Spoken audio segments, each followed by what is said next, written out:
다리 건너기입니다. 앞에 보이는 한 쌍의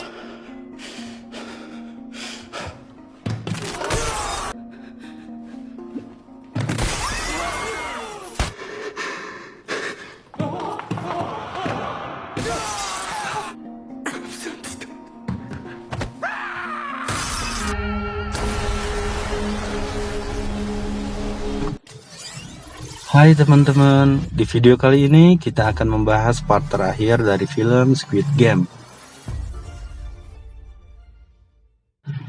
Di part kali ini kita akan mengetahui dalang dibalik permainan mengerikan sebelumnya, dan juga siapa peserta yang berhasil lolos dan mendapatkan hadiah sebesar 45,6 miliar won. Tapi sebelum ke alur ceritanya, alangkah baiknya jika teman-teman menekan tombol subscribe, like, dan nyalakan loncengnya. Tanpa berlama-lama, yuk langsung aja kita ke alur ceritanya. Film diawali dengan diperlihatkan keadaan setelah permainan kelereng selesai. Para peserta yang kembali ke base camp sangat terkejut karena ternyata peserta nomor 70 tidak dieliminasi dan masih selamat. Di sisi lain, frontman juga masih khawatir karena belum bisa menemukan penyusup di dalam arena permainan. Padahal sebentar lagi para VIP akan datang berkunjung. Oleh sebab itu, ia tetap meminta para staf untuk selalu waspada dan terus mencari si penyusup tersebut. Keesokan harinya, para tamu VIP pun tiba dan disambut langsung oleh frontman. Sama seperti frontman dan yang lainnya, para tamu VIP juga menggunakan topeng untuk menyembunyikan identitas mereka. Saat itu, frontman mewakili tuan rumah untuk menyambut dan melayani para tamu VIP, karena tuan rumah masih memiliki urusan yang lain. Para VIP inilah yang menginvestasikan uang mereka sebagai taruhan dalam permainan. Sekarang mereka berkunjung untuk menyaksikan secara langsung para pemain di sana. Setelah itu, Junho yang masih bersembunyi menyamar sebagai pelayan agar ia bisa lebih dekat dengan tamu VIP, sekaligus mengambil beberapa video sebagai bukti. Tak lama kemudian, permainan kelima pun siap dimainkan. Sebelum memulai permainan, para peserta pun diminta untuk memilih rompi yang bertuliskan nomor 1 sampai 16. Pemilihan rompi itu akan menentukan nasib mereka pada permainan kali ini. Para peserta yang ketakutan segera mengambil nomor-nomor tengah karena merasa nomor itu pasti aman. Sampai saat giliran Gi-hun, nomor yang tersisa adalah nomor 1 dan 16. Awalnya Gi-hun ingin mengambil nomor 1. Namun peserta lain memohon kepadanya karena ia terlalu takut untuk menjadi peserta terakhir. Alhasil Gi-hun pun mengalah dan membiarkan peserta itu untuk mengambil nomor pertama. Setelah pemilihan nomor, mereka pun dihadapkan pada sebuah jembatan kaca. Dalam waktu 15 menit, setiap pemain harus melewati jembatan kaca itu sesuai dengan urutan nomor mereka. Jembatan kaca itu terbuat dari dua jenis kaca yang berbeda. Itu artinya jika salah melangkah maka mereka akan langsung jatuh dan tewas. Menjadi pemain awal adalah tugas yang paling berat karena jika mereka salah melangkah maka pemain di belakang mereka bisa aman karena memilih kaca yang benar. Gi-hun menjadi pemain terakhir juga tidak mudah karena ia harus berpacu dengan waktu yang terus berjalan. Singkat cerita, permainan kelima pun dimulai. Satu persatu pemain pun mulai memberanikan diri untuk melompati jembatan kaca tersebut. Tak sedikit dari mereka memilih kaca yang benar dan jatuh begitu saja. Dengan waktu yang terus berjalan, para pemain pun menjadi tidak sabar dan memutuskan untuk mendorong pemain di depan mereka. Sampai akhirnya Jang Deok pun sampai di posisi terdepan. Tentu saja tidak ada yang berani melawannya apalagi mendorongnya. Jang Deok bersikeras bahwa ia akan tetap berada di posisinya agar tidak ada peserta yang lolos dari permainan tersebut. Seorang wanita kesal atas melompat ke arahnya dan memegang erat tubuh Jang Deok. Ia pun mengorbankan dirinya sendiri dengan bawa Jang Deok jatuh bersamanya. Setelah beberapa pemain jatuh dan tewas, kini tersisa 4 pemain saja. Seorang pemain di posisi terdepan ternyata merupakan seorang pekerja di pabrik kaca. Oleh sebab itu, ia pun bisa membedakan kaca yang kuat dan kaca biasa. Dengan kemampuannya itu, ia pun berhasil membawa Sang-woo, Gi-hun, dan Sae-beok yang ada di belakangnya dengan selamat.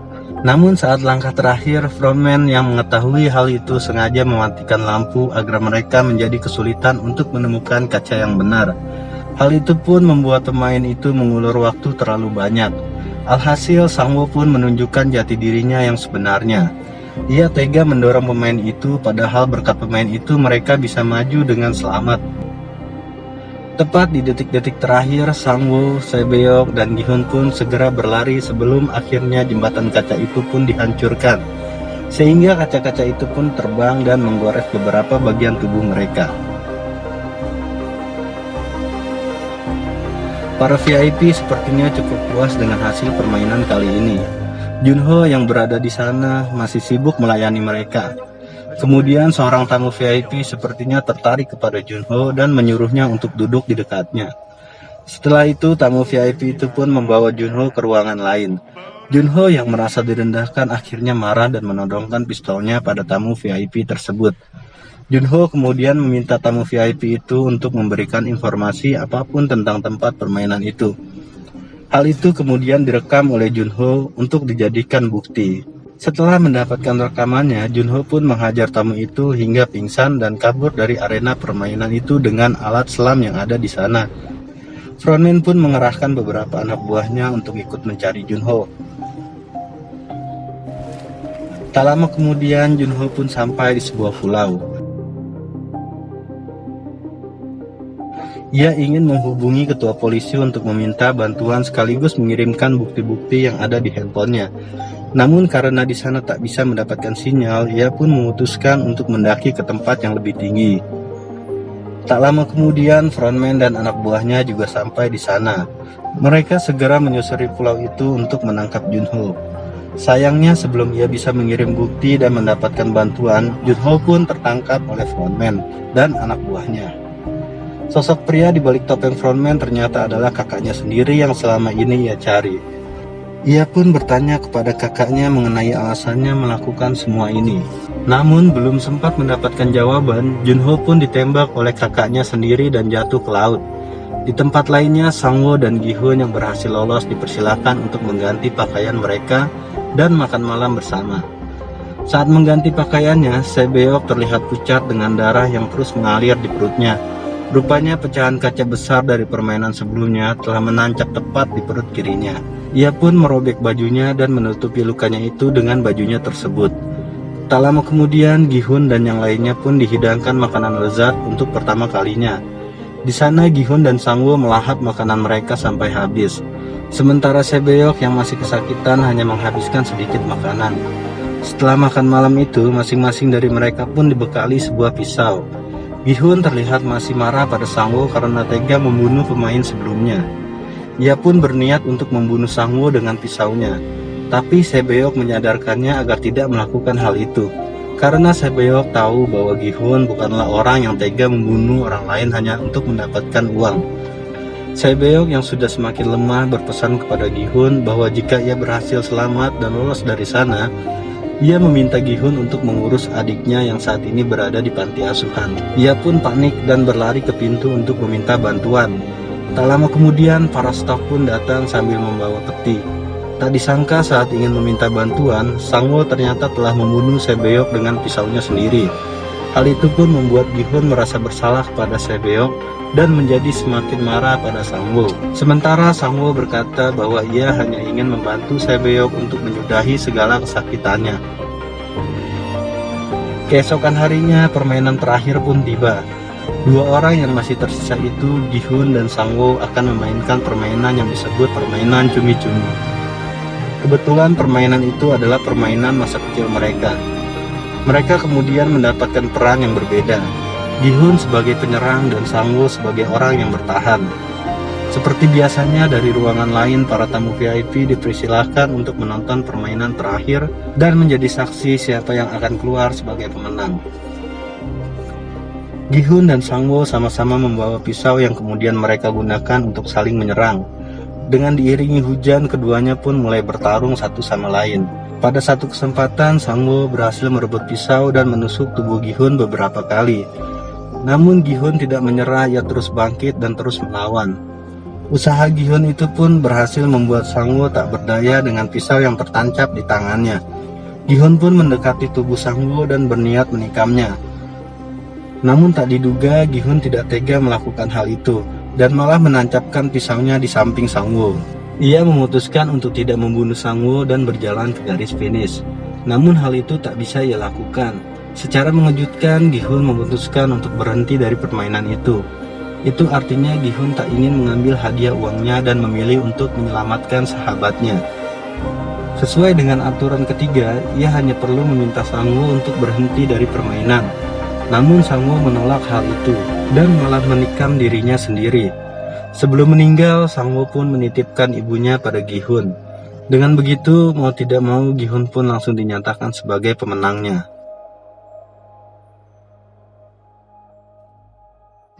Setelah semua perjuangannya itu, Gi-hun pun dikembalikan ke tempat asalnya lengkap dengan kartu ATM yang berisi 45,6 miliar won. Dengan semua uang itu, Gi-hun sama sekali tidak bahagia. Ia malah merasa sedih dan frustasi atas kematian ratusan orang termasuk sahabatnya sendiri. Bahkan saat melihat ibu Sang-woo, Gi-hun tak sanggup menatap matanya. Di dalam rumahnya, Gi-hun hanya bisa menangis karena ternyata ibunya sudah meninggal karena penyakitnya. 1 tahun kemudian, penampilan Gi-hun menjadi semakin berantakan. Saat sedang duduk sendirian, ia pun ditawari bunga oleh seorang wanita tua. Ternyata di dalam bunga itu terdapat amplop yang berisi kartu permainan dengan sebuah alamat. Gi-hun pun mendatangi alamat tersebut. Sesampainya di tempat itu, Gi-hun sangat terkejut melihat si kakek yang sedang dirawat. Seharusnya si kakek sudah mati saat di permainan kelereng. Tak diduga si kakek ternyata adalah tuan rumah sekaligus atasan frontman. Si kakek mengaku meski memiliki uang yang banyak, ia tidak bahagia sama sekali karena tidak tahu bagaimana cara menghabiskan semua uangnya itu. Dengan kondisi tumor di otaknya serta hidupnya yang diprediksi sudah tidak lama lagi, ia pun memikirkan cara untuk bersenang-senang. Kemudian ia pun teringat akan masa kecilnya yang selalu bahagia karena menghabiskan waktu dengan bermain bersama teman-temannya. Oleh sebab itulah ia dan orang-orang kaya lainnya menciptakan arena permainan itu, agar ia bisa menikmati kebahagiaan dengan ikut berpartisipasi sebelum ia meninggal dunia. Mendengar hal itu, Gi-hun pun menjadi sangat marah. Bagaimana tidak, mereka rela mengorbankan ratusan nyawa hanya untuk bersenang-senang. Namun si kakek pun menegaskan bahwa sejak awal ia tak pernah memaksa siapapun untuk ikut ke dalam permainan itu. Ia dengan tulus berterima kasih kepada Gi-hun yang sudah memberikan kebahagiaan dengan menjadi teman bermainnya selama di sisa-sisa akhir hidupnya. Setelah mengatakan hal itu, si kakek pun meninggal dunia. Keesokan harinya, Gi-hun pun memulai kehidupan barunya dengan damai. Ia pun menjemput adik Sae-beok di panti asuhan dan menitipkan anak itu kepada ibunya Sang-woo. Tak lupa ia juga meninggalkan 1 koper uang untuk mereka sebagai pelunasan janjinya pada Sae-beok dan Sang-woo. Film diakhiri dengan diperlihatkan Gi-hun yang akan pergi menyusul putrinya ke Amerika. Sebelum pergi, ia melihat seorang pria misterius yang sedang bersama korban permainan selanjutnya. Setelah itu, Gi-hun pun merebut kartu tersebut dan menelepon frontman. Di sana, ia berjanji kepada frontman bahwa ia akan membalas semua perbuatan busuk mereka bagaimanapun caranya. Dan film pun selesai. Jadi itu dia teman-teman, akhir dari film Squid Game. Semoga bisa menjadi pelajaran untuk kita semua.